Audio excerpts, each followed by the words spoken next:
Any other comments, Madam City Attorney? Sorry, thank you, Madam Mayor, members of the council. Just briefly, to the issue about, well, why did council vote? It was a culmination of some months of visioning process. The council had to vote on the, on the EIR consultant contract.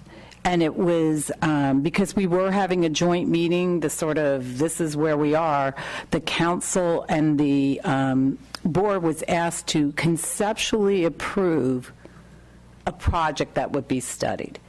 The parameters, yes. And it was, at that point, it was replacement terminal at this location, this many gates, this much square footage, and the opportunity site, it was the $3 million, looking at a 1.25 FAR.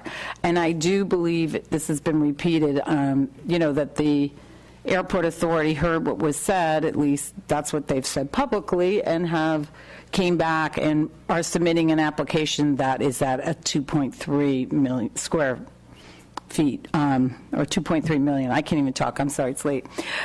Rather than the $3 million that was voted on. It doesn't mean that we have to go back and re-vote. It was, I don't use this in a belittling way, but in some ways it was a symbolic vote to see where everyone was to move forward in that process.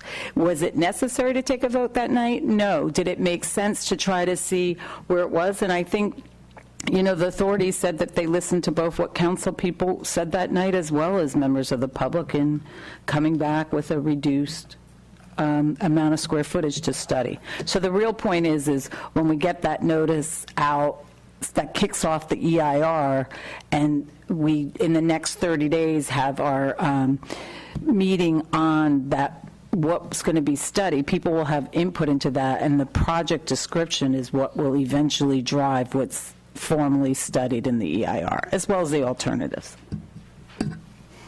Thank you, Madam City Attorney.